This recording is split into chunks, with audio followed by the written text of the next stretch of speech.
Today marks 1219 days sharing lessons I learn and continue to learn with all of you. My hope that these insights will inspire you, support your dreams, help you achieve your goals, really empower you to become the person that you want to become. Today, speak about wins. I think that those wins need to be reflected on at the end of the year, maybe after every single month, maybe after every single week.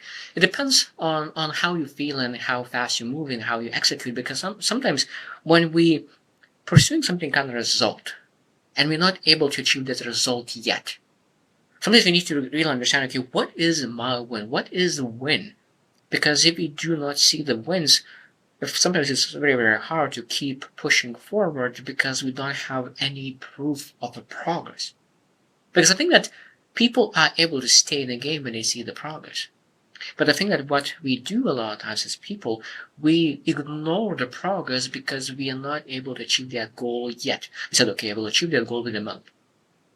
And all the progress towards that goal is ignored. Sometimes it's like 90% achieved, but because it's not achieved, it's disappointing. But you moved 90%.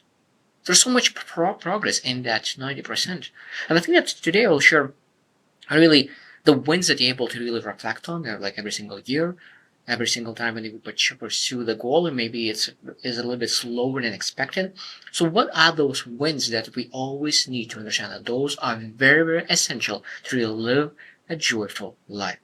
So number one, we need to always reflect on, and we need to have that win, that mark is that inner peace. So number one, I always say that inner peace is always will be one of the most key aspects of winning, because it doesn't matter what you achieve, even and achieve your result, but you not have that inner peace. Why have that result? Why have that pursuit and achieve that destination when you don't have inner peace? I think that one of the most important things, and the older I get, the more I value inner peace, being able to really be present and have that peaceful moment without future, without past, being able to be fully present. But it's very hard to be fully present if you don't have that inner peace. So inner peace is allowing you to have better relationships with yourself, better health, emotional state, cognitive, everything is coming from really being able to be present, but you're not able to be present if you don't have inner peace. So that's why I said that, like when you look into like last year, did you improve your inner peace? And if you pursue that goal, but you improved your inner peace, it doesn't matter how much of your success in that result, but if you improved with your inner peace, that's already is a massive, massive win. And it was a successful year or successful pursuit of that goal. Number two is self-acceptance. And truly embracing who you are, your strengths, your flaws.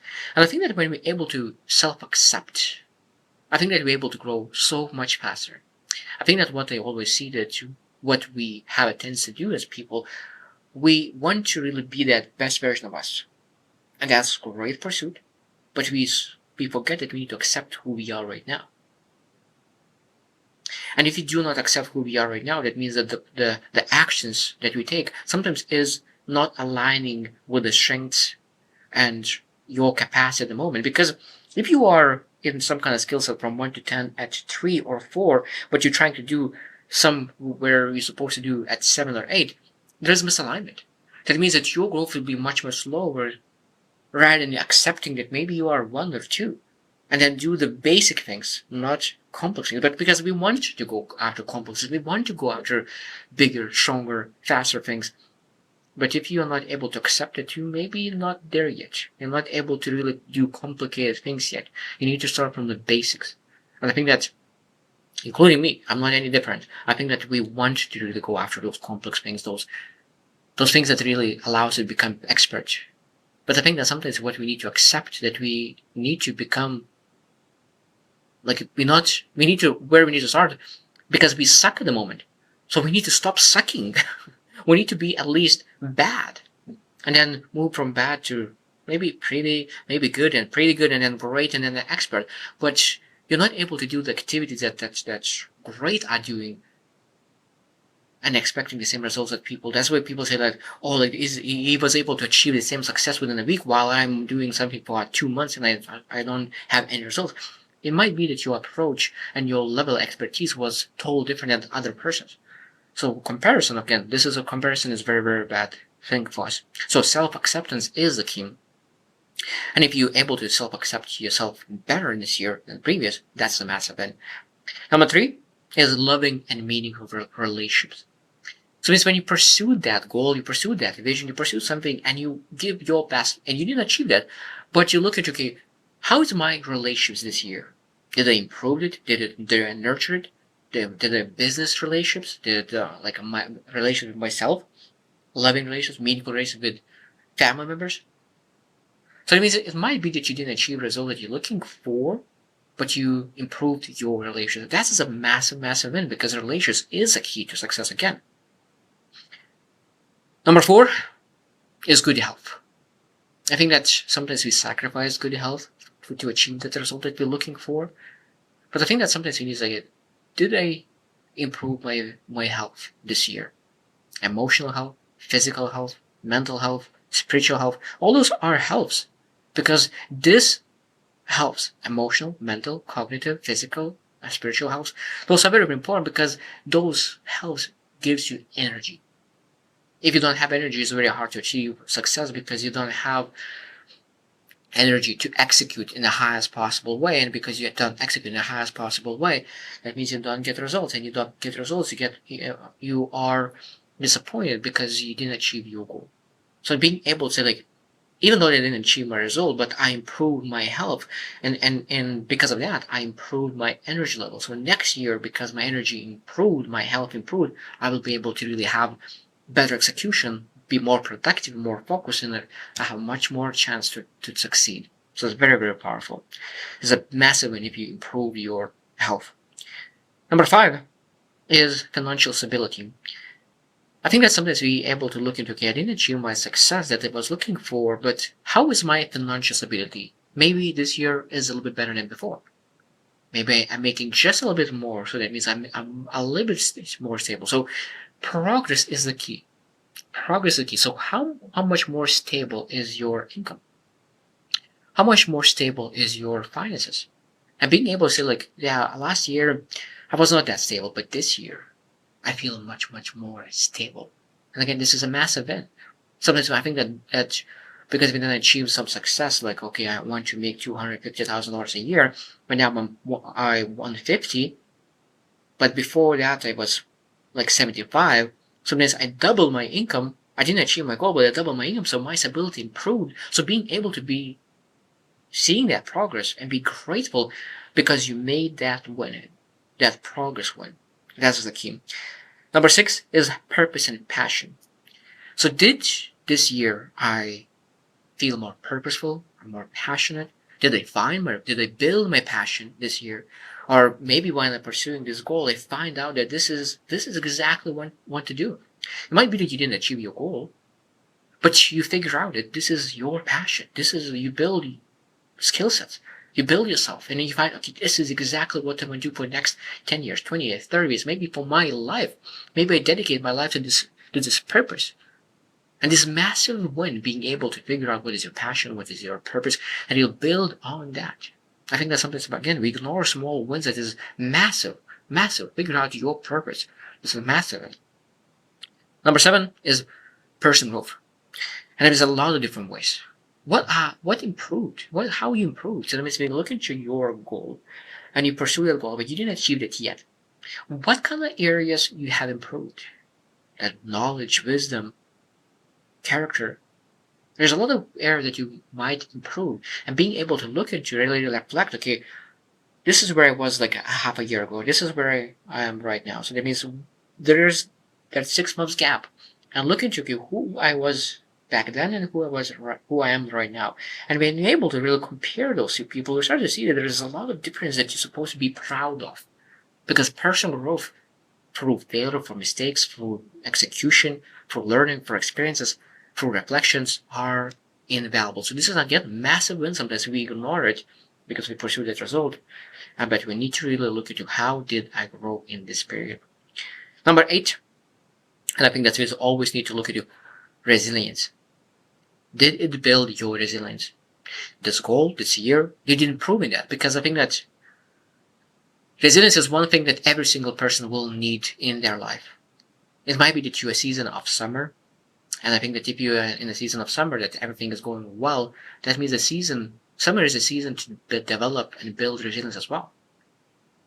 That means that do something that you hate to do. That builds resilience.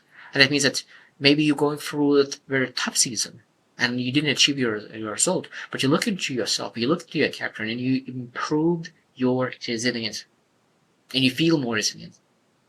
That means it's a massive win. You say, okay, like when you count your wins during the year, when you count your wins during pursuit of that goal, if you feel that you're more resilient, that's again massive win. Number 9 is making a positive impact. Making a positive impact. So that means that it might be that you pursue some kind of goal. You didn't achieve your goal, but in pursuit of that goal, you made a massive difference in other people's lives. Again, this is a massive win, and I think that we're not supposed to ignore that.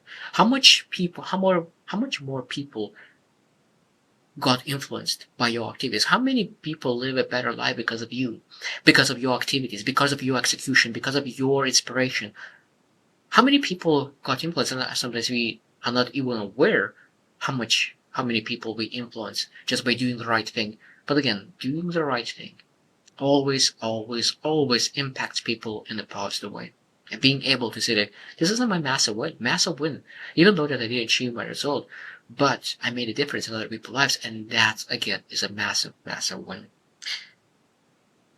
And the last one is experiencing joy and gratitude. Gratitude is a choice. Gratitude is a choice. And I think that when we're able to really choose that, and that's it, this year I was able to choose joy and gratitude more than negative emotion. Because you can have negative emotion or gratitude. You're not able to have both at the same time. You're not able to have negative emotion and gratitude at the same time. So when you look into your last year of pursue that goal and say, 90% of the time I was able to be grateful, appreciative, because what you appreciate. So that means, say 90% of the time I was grateful.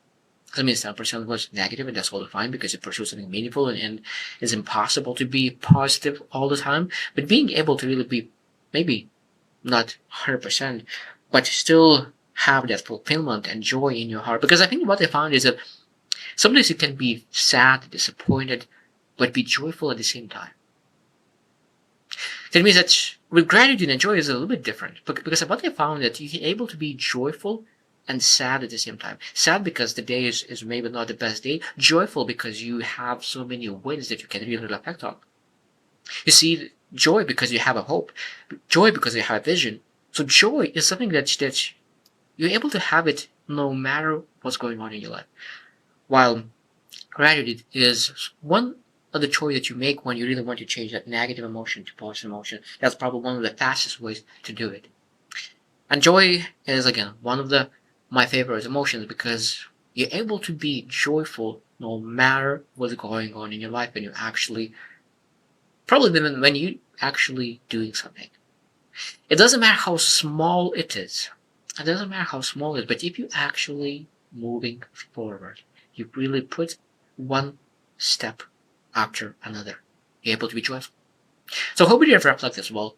How do you count your wins? How you measure if you have wins or not? And I think that when you start looking into things that really matters for you, the value that you have, your beliefs that you have, and you start to see that there is a lot of wins sometimes it goes through our eyes because we're not looking at it. But when we start looking for those blessings, for those wins, we're able to really generate more energy to pursue that goal again with even more energy. So I hope you will choose to win and see you tomorrow.